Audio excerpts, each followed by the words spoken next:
Bonjour, nous ouvrons aujourd'hui le chapitre 8 du Deutéronome qui commence en résumant les versets 12 à 15 du chapitre précédent. S'il faut écouter le commandement, c'est-à-dire le faire, le mettre en pratique, c'est que n'en dépend rien de moins que la vie. Tout le commandement que moi je te commande aujourd'hui, vous le garderez pour le faire, afin que vous viviez, que vous vous multipliez et que vous entriez pour hériter du sol que Hachem a juré à vos pères. Donc, au sens littéral, c'est vraiment un commandement vital, pourrait-on dire. Maintenant, écoutons bien la séquence. Vivre, multiplier, entrer. Est-ce que la logique n'aurait pas dû être entrer d'abord et puis vivre de la Torah et multiplier?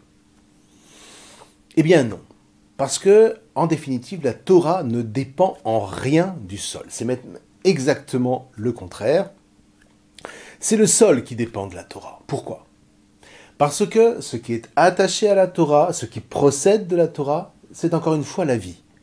De sorte que avec Hachem, il faut d'abord recevoir la Torah afin de vivre par elle, c'est-à-dire apprendre à y puiser les ressources nécessaires pour mettre cette vie en œuvre.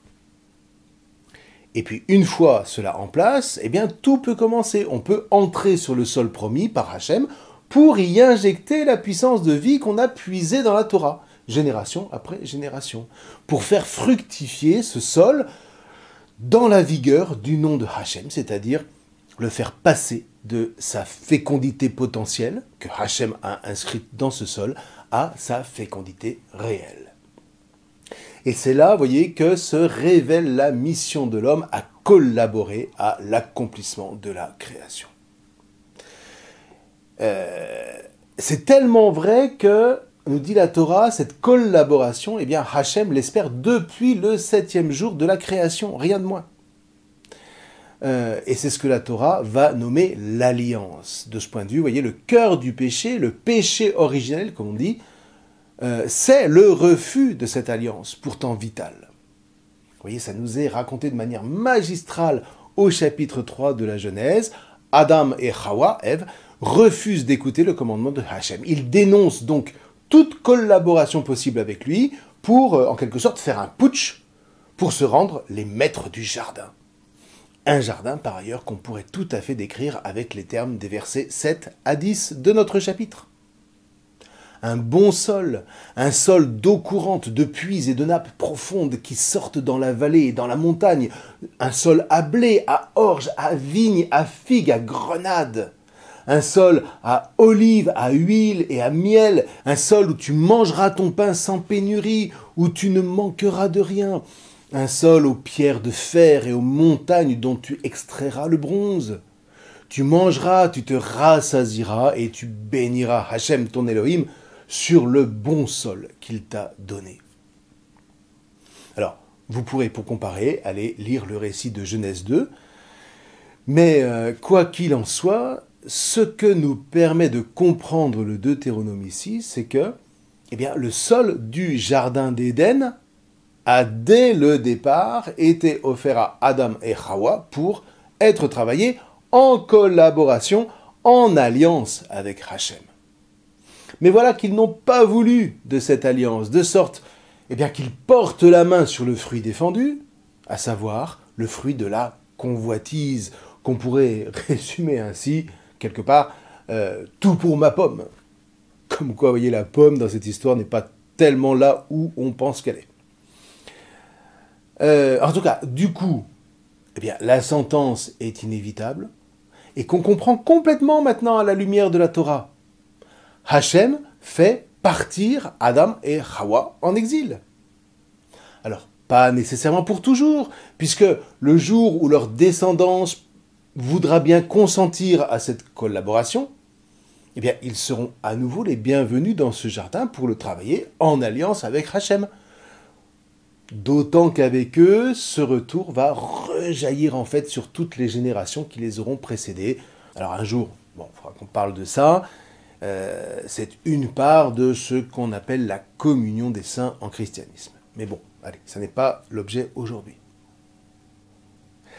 Ce qui est dit dans notre chapitre, c'est que la Torah travaille le peuple d'Israël de l'intérieur pour qu'il soit en fait le premier de toutes les nations à opérer ce retour, à opérer cette teshuva.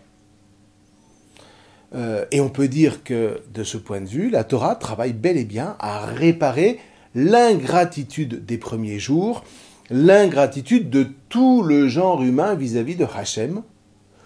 Hachem qui donc choisit Israël comme son peuple et appelle chaque génération à faire mémoire de cette élection, à retrouver le chemin de l'alliance.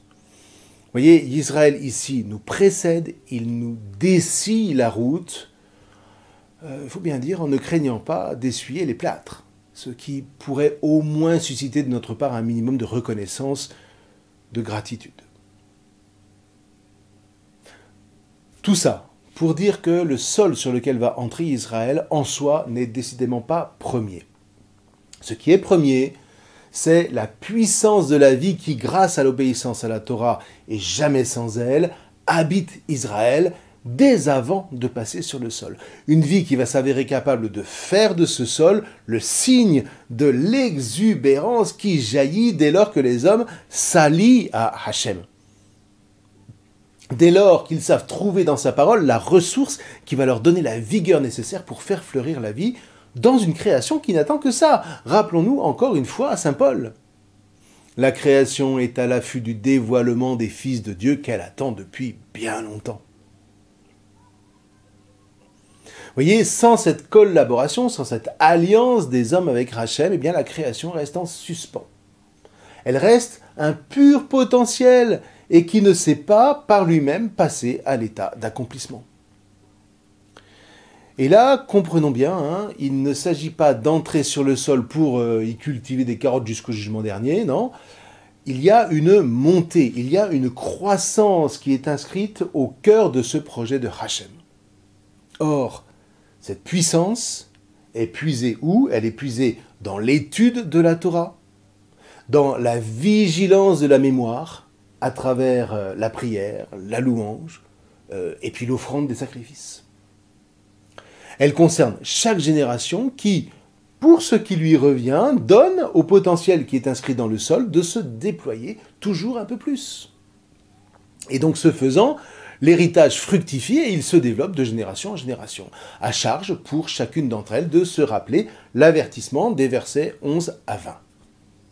Garde-toi d'oublier Hachem ton Elohim en ne faisant pas ses commandements, ses jugements et ses décrets que je te commande aujourd'hui. Si, pour oublier, tu oublies Hachem, ton Elohim, suivant d'autres Elohim en les servant et en te prosternant devant eux, je l'atteste aujourd'hui contre vous, pour mourir, vous mourrez. Tiens, c'est le même avertissement que pour Adam. J'espère que ça ne surprend personne, puisqu'il s'agit exactement de la même dynamique. Mais dit autrement, vous voyez, vu qu'il n'y a aucune vie dans les divinités, dans les idoles faites de main d'homme, eh bien, il n'y a juste rien à y puiser pour faire fructifier la création, et donc c'est la mort assurée. Qu'est-ce que vous voulez? Qu'on le veuille ou non, la tentation de l'oubli sera toujours là. Vous voyez, quand tout semble progresser naturellement, quand les richesses semblent proliférer aisément, spontanément, on se dit toujours, c'est ma vigueur et c'est la force de ma main qui m'ont acquis cette richesse. Voyons. Vous voyez, donc plus besoin de Dieu, tout ça c'est de la superstition. Et sans qu'on s'en aperçoive, eh bien on se met à oublier le chemin d'élévation qui est pourtant la marque de l'alliance. On oublie ce chemin par lequel, dans l'obéissance aux lois de Hachem, l'homme se découvre béni. Il se découvre grandir et s'affermir en entraînant la création dans ce grand mouvement d'élévation. Et on tombe dans le détournement, dans l'exploitation de ce potentiel pour la seule jouissance du profit. L'accumulation des richesses devient le seul objectif et on va expliquer aux hommes qu'il n'y a pas d'alternative. Et les voilà peu à peu rabaissés au rang d'esclaves des lois du marché, avec à terme leur disparition programmée. Exactement à l'opposé de tout le projet divin qui fait paradoxalement office d'utopie, d'irréalisme.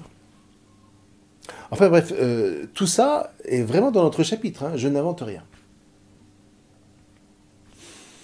Toujours est-il que, pour prévenir ce danger, même s'il n'en est pas formellement question dans ce chapitre-là, il va être indispensable de bâtir un lieu sur ce sol pour y abriter l'arche dont on va reparler d'ici quelques chapitres. Vous voyez, précisément pour signifier que la fécondité du sol est en lien irréductible avec l'attachement de Israël à sa Torah, donc à Hachem. Et bien entendu, cette mémoire n'est possible qu'à travers l'établissement de rituels charnels, de signes concrets qu'il va s'agir de vivre régulièrement à l'occasion des grandes fêtes de pèlerinage, où le peuple tout entier va pouvoir se rassembler pour reprendre toujours plus conscience de lui-même, de l'appel qui retentit en son sein, donc de son lien vivant avec Hachem, dont procède toute bénédiction. Alors justement, petit exercice de mémoire. Au chapitre 16 de l'Exode, au verset 33, on nous dit que Hachem demande qu'une jarre de manne soit déposée auprès de l'arche dans le sanctuaire. Ceci pour signifier d'une part que la nourriture vient bien de Hachem, mais qu'en définitive, la véritable nourriture n'est pas la manne elle-même, c'est la parole de Dieu. Vous voyez, c'est le signe charnel de ce qu'exprime notre verset 3. Ce n'est pas de pain seul que vit le terreux, Adam, c'est-à-dire tout homme. Là, la visée ne touche pas que Israël, mais à travers lui, c'est vraiment tout le genre humain. C'est déjà la dimension universelle de la Torah qui pointe dans ce verset. Le terreux vit de tout ce qui sort de la bouche de Hachem. C'est-à-dire quoi ? De sa parole, de sa Torah. C'est ce qu'ont très très bien compris les Targums. Vous voyez, les Targums, je vous rappelle, c'est la traduction araméenne de l'hébreu, puisque à l'époque de Jésus, notamment, et plusieurs siècles avant, on avait oublié l'hébreu, donc il fallait traduire dans l'assemblée la Torah en araméen. Et nous avons des textes de ces traductions qui sont en fait des explications qui étaient données au peuple. Par exemple, un des Targums de notre passage dit ceci: le Fils de l'homme ne vit pas de pain seul, le Fils de l'homme vit de tout ce qui sort de la bouche des décrets du Verbe, de la Memra, de Hachem. Ça, c'est le Targum Néophiti. Il y a aussi un autre Targum, le Targum Pseudo-Jonathan. Le Fils de l'homme ne vit pas de pain seul, mais le Fils de l'homme vit de tout ce qui a été créé par le Verbe de Hachem. Et bien entendu, on entend ici la citation de Jésus quand il répond au Satan dans le désert. Alors pour comprendre la logique, il faut se souvenir d'un principe important qu'on a déjà évoqué à une ou deux reprises. Tout législateur n'est légitime que s'il assure la subsistance de sa population. C'est ce qui se passe, par exemple, dans le désert. Hachem donne sa Torah, mais c'est sans oublier de nourrir son peuple avec la manne. Mais maintenant qu'on entre sur le sol, eh bien, on va passer à une autre dynamique. Il ne s'agit plus de nourrir le peuple comme on nourrit un enfant en lui donnant la béquée chaque jour. Il s'agit dorénavant, pour le peuple, de mettre en œuvre la Torah de Hachem pour y puiser la vigueur qui va donner au sol d'assurer la subsistance du peuple des fils d'Israël, génération après génération. Vous voyez, avec la traversée du Jourdain, on passe donc à un régime adulte, on pourrait dire, non pas en laissant la Torah derrière soi au désert, mais en la gardant précieusement, tout au contraire. Puisque sans elle, le peuple oubliera la dimension d'héritage. Il détournera le sol et il pervertira le projet de vie de Hachem pour retomber dans une mort dont précisément Hachem l'a délivré en le faisant sortir de Mitzraïm. Vous voyez, en termes deutéronomiques, Israël perdra la bénédiction. Dit autrement, vous voyez, la Torah va à présent pouvoir entrer en œuvre sur le sol pour que Israël, qui est travaillé de l'intérieur par cette parole, puisse faire germer le fruit que le sol contient en potentiel. Et là, redisons-le, nous sommes au cœur du projet divin depuis le commencement. La création est donnée avec tout le potentiel qui a inscrit le verbe de Hachem. Et c'est à l'homme de faire passer ce potentiel au réel. De le faire passer, si vous voulez, de la puissance à l'acte, diraient les aristotéliciens. Mais c'est dans la lumière de cette parole qui lui rappelle sans cesse qu'il a entre les mains non pas un pur produit de consommation pour satisfaire ses convoitises, mais bel et bien un héritage qu'une seule génération ne suffira pas pour en explorer toute la richesse. Donc, à chaque génération de sonder ce potentiel pour ce qui lui revient, avant de laisser la main à la génération suivante, qui à son tour va pouvoir s'appuyer sur les découvertes de ses pairs et qui pourra repérer d'autres potentiels qu'il lui faudra déployer avant de transmettre le moment venu ce patrimoine aux ressources décidément infinies à la génération suivante, etc., etc., etc.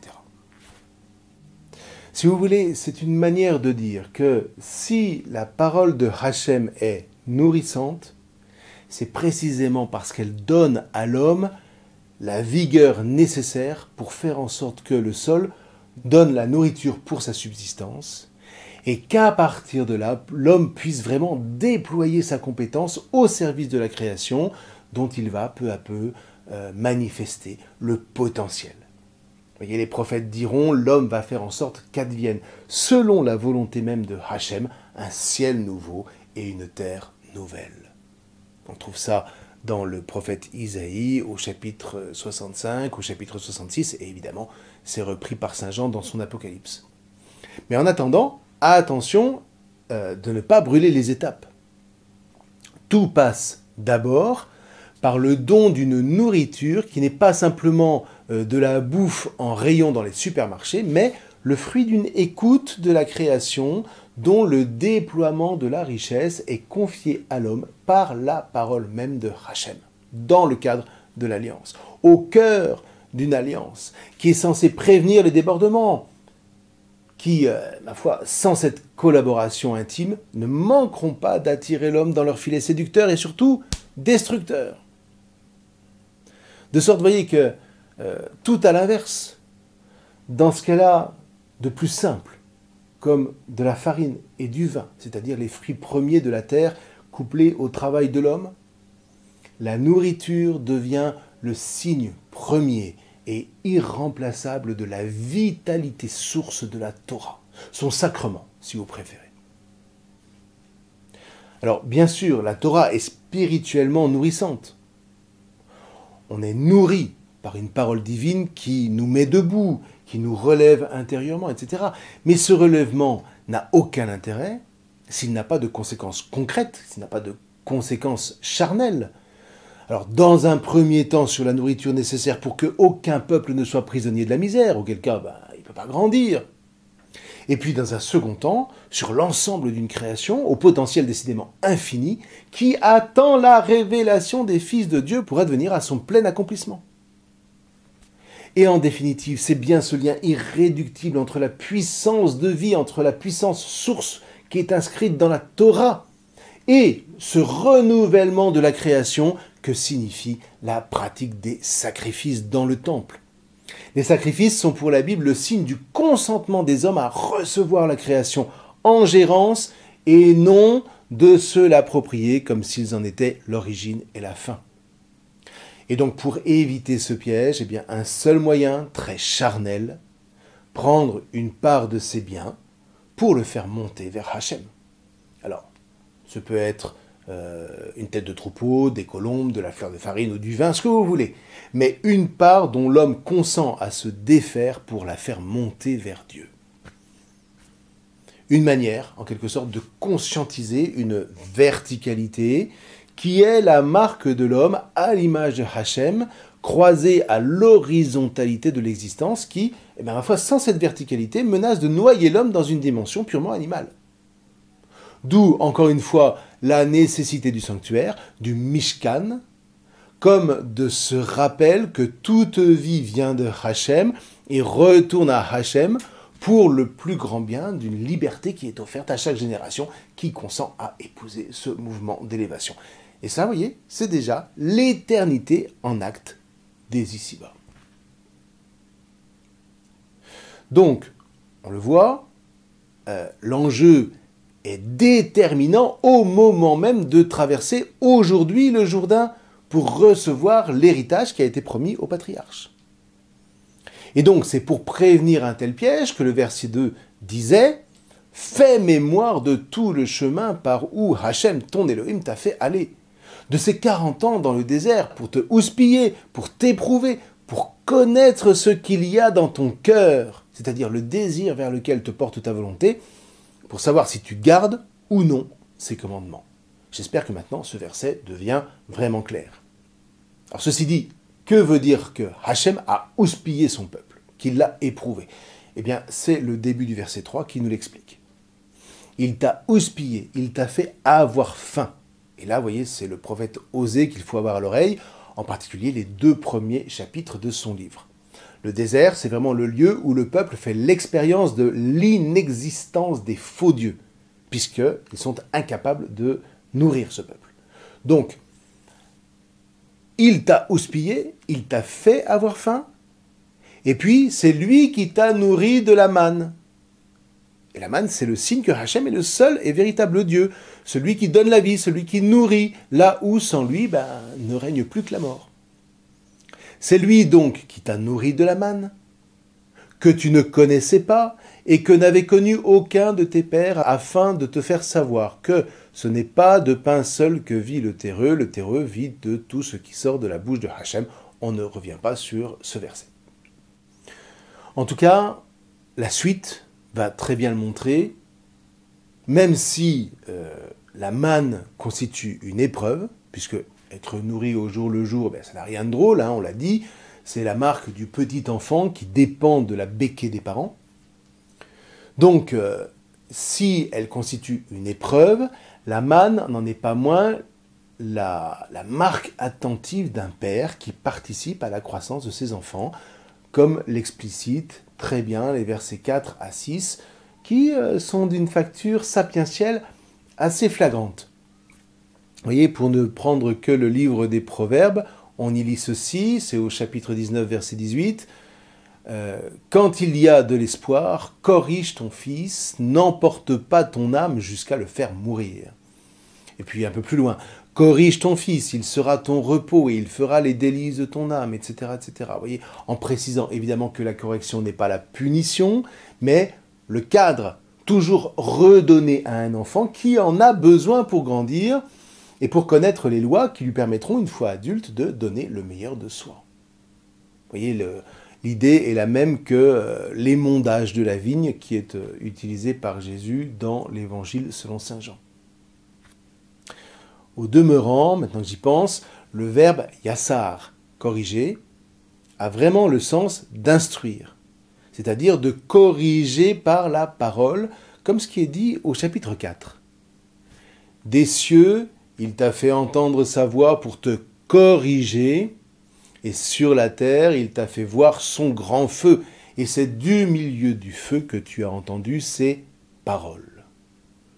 Du coup, vous voyez cette correction, ou cette instruction, comme vous voulez, liée à la garde des commandements et à la sagesse du cheminement, donne à l'épreuve de la manne une dimension pédagogique qui a pour finalité, comme dit le verset 6, la crainte de Hachem, c'est-à-dire le consentement devant lui à n'être ni le commencement, ni la fin de toute chose.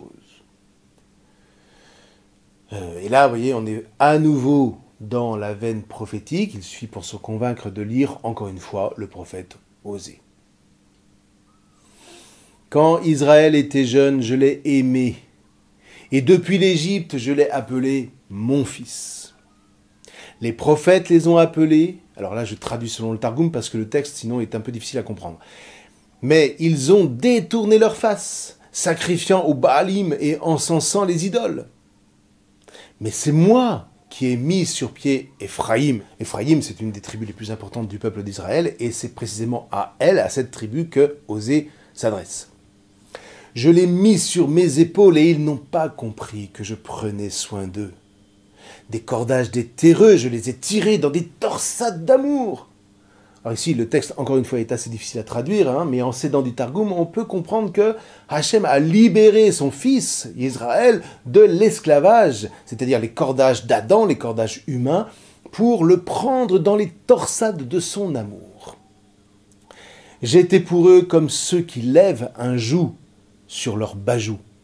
Là, l'image est celle des soins qu'on donne aux bêtes de somme en leur retirant le joug des mâchoires. Et en corrigeant légèrement l'hébreu, ol, le joug, on peut lire ol, c'est-à-dire le nourrisson. Et là, évidemment, ça change tout, c'est ce que choisissent de traduire nombre de vos versions en français. Ça donne comme ceux qui lèvent un nourrisson sur leur joug, tendu vers lui, je le nourrissais. Et là, l'image est très belle et elle inspire sans doute notre passage du Deutéronome qui inscrit cet amour divin paternel dans la Torah et confère à cette image paternelle tout son poids dans la révélation. Et donc à partir de là, on ne peut plus simplement regarder Hachem comme un pur chef de guerre ou un Zeus à la manière des Grecs, et c'est évidemment à partir de là que Jésus peut lui-même légitimement parler de Hachem comme de son propre Père. Enfin voilà, pour ce chapitre, qui est maintenant remis à votre lecture, laissez ces versets vous inspirer pour inscrire en vous un vrai désir de vous mettre à l'école de la Torah et des évangiles qui l'interprètent. Une Torah qui nous rappelle l'importance de prendre les moyens de ne jamais oublier la mission qui nous est confiée dans l'Alliance, c'est-à-dire injecter dans la création la puissance de vie, dont la source étant Hachem, pour élever cette création jusqu'à lui. Et là, on est au cœur de l'encyclique du pape François, Laudato Si. Nous verrons la suite la prochaine fois. Merci, encore une fois, pour ceux d'entre vous qui avaient fait quelques dons à l'association Va vers toi, qui gère le site de la Bible en tutoriel. Alors n'oubliez pas, c'est en bas à gauche de la page d'accueil du site, si vous voulez bien sûr qu'on puisse continuer à éditer des vidéos. Je vous remercie.